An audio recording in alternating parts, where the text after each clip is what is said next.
Hello everybody, I hope you're having a wonderful day, and today I have a little unboxing to share with you guys. But before I open this guy up, it's a very exciting unboxing, I wanted to mention there is an individual in my family who is a little tight because they were out of work for almost 2 weeks or so, and they live on their own here in California. You guys know the government rapes you out here essentially. I want to be able to help her out through being able to sell my knives, because really that's where majority of my extra income goes to, my pocket knives. I really want to be able to help her out. So if anybody who is interested in buying some knives, just know that it's gonna go directly to helping somebody out. You don't have to, no pressure, it's not a big deal.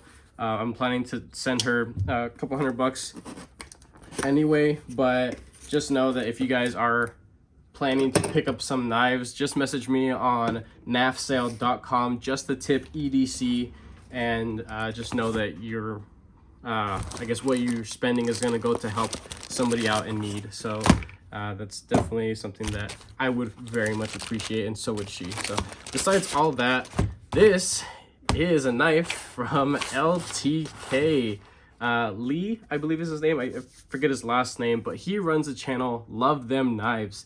I started watching him a while back. I can't remember how many years now, but I've always loved his sense of humor. He's very sarcastic. He's funny. I enjoy having him as background noise, especially when I'm doing maintenance or stuff on my own knives. And you know what?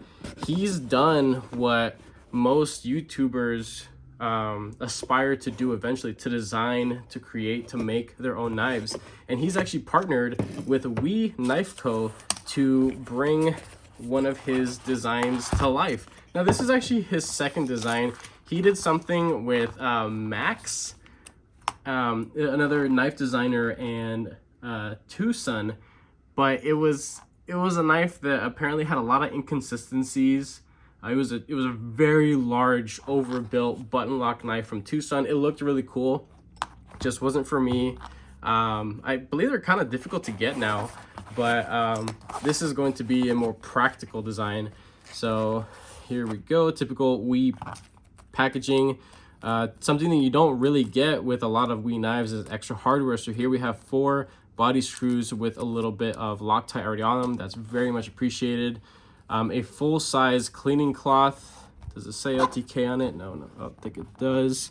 That would have been cool if it did, but probably would have been an extra charge. Anyway, those are very useful. I use them for everything. And then nothing else in the pouch, so nice. Alrighty, let's get into this guy. This is a full-size knife. There were 2 colorways available. There was an OD green and a red. I despise the color red, so I went with the OD green. And this this titanium is just, this stuff looks rough. Not like it it feels rough. It looks like it's a heavy stone wash, and I very much appreciate that. This should be something that holds up to use very nicely. The weight on this looks like a large item, but it actually doesn't weigh a whole lot. I'm assuming because of all the milling to fit the inlays and stuff like that. Perfectly center. That is wonderful. A nice extra deep carry pocket clip that can be reversed, which is great. This is a button lock flipper knife. Also has a 2-sided or a fuller on each side. Feels sharp enough. And you know what? Let me get at that fuller really quick. Reverse flick. Oh yeah. Oh yeah. That's pretty darn nice. That is ridiculously smooth. Wow. All right, has a little bit of bounce, nothing crazy. You get used to it eventually. You know, look at that. I'm already timing it decently. The breakaway, nice and clean, nice and snappy. That button lock feels nice. If you look at it, it does protrude out of the scale when it's when the blade is I guess when it's folded, it's actually flush. That is nice. I very much like that. So you won't feel that. The button itself is just a little dome that has some very light milling pattern on it, just for texture purposes. It's not domed over, it's actually concaved, I believe is a proper term.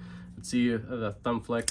Yeah, that is Oh yeah, that is plenty sharp enough. Not uncomfortable sharp. It's sharp enough to snag, to get your skin to deploy the blade out quite confidently. So that's quite nice.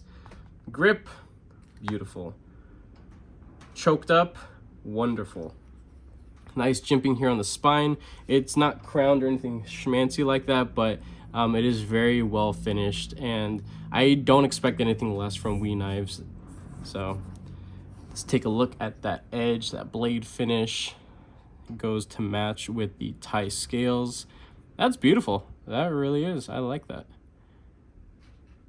And before I forget, because I always do, let's do a little paper cut test. I know cutting through paper doesn't really, mean much, but it's one of my tests when I go to sharpen my own knives.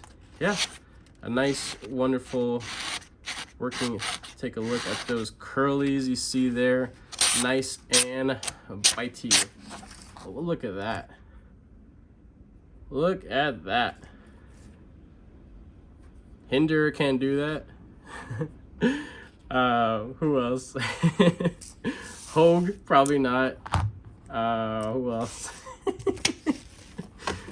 Who else can I piss off? Geez. Oh, there's a couple of US makers that just they can't compare. So that's just something to poke fun at. But yeah, this is a large knife, and this blade shape, it's not typically something that I go for because it's like a drop point, clip point thing. It's I'm not seeing it. I'm resting it down on the very spine to see if there's any light peeking through. Looking at it, it looks like it's a clip point, a very long clip point, but most people are probably gonna call it a drop point. It's not something that I typically go for, but in support, that's why I got this thing, and I figured, you know what, it would be really fun to check this thing out. So that's quite nice, and I like the LTK there on the pivot, keeping the blade nice and clean. That's something that a lot of people are going to appreciate. I definitely do. And yeah, this is just a super clean design. Let's take a look at the inside. I'm very curious to see how these pieces are set in. It looks like there are corresponding holes for each inlay, so they might be individual pieces. I'm curious if once I take this apart to do maintenance and just check it out to see how well it was built. Not that I'm looking for anything to be wrong with it. It's, again, built by WE, so I'm expecting, damn near perfection. But I'm wondering if maybe each and every one of these inlays here, if they're individually set so they could be screwed out, and maybe somebody in the aftermarket can make specialized inlays. That would be super cool if there was like marble carbon fiber, or maybe if somebody made titanium inlays. I know that sounds kind of redundant, maybe a little bit silly, but I would buy into that for sure. If there was somebody who made tie inlays, I would like semi-polish each one of them and then do a different anodizing job, or maybe the lightning strike anodization. That would be super cool if that was something that you can do. I'm not 100% sure. I'm just dreaming at this point. But you know what? This thing is good to go as it is. Reverse flicking, thumb flick.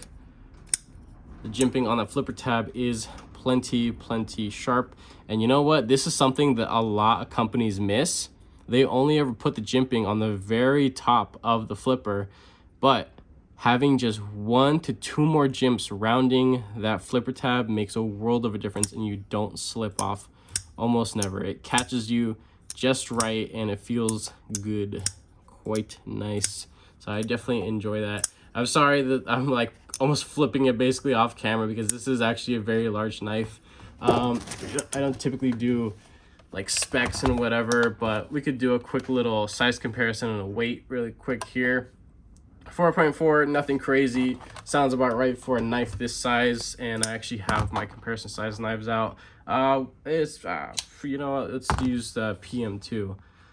So yeah, there you go. It's about the same length as a PM2. Of course, completely different blade shapes there, locking mechanism and design and all that kind of stuff. But at least that can, you know, help you guys to see what this knife is, how big it actually is. So if you're thinking that this is going to be something a little bit more small or manageable, no, this is a big boy knife, and honestly, too big for me, but I'm still grateful to have it now. I will be linking down what I can in the description.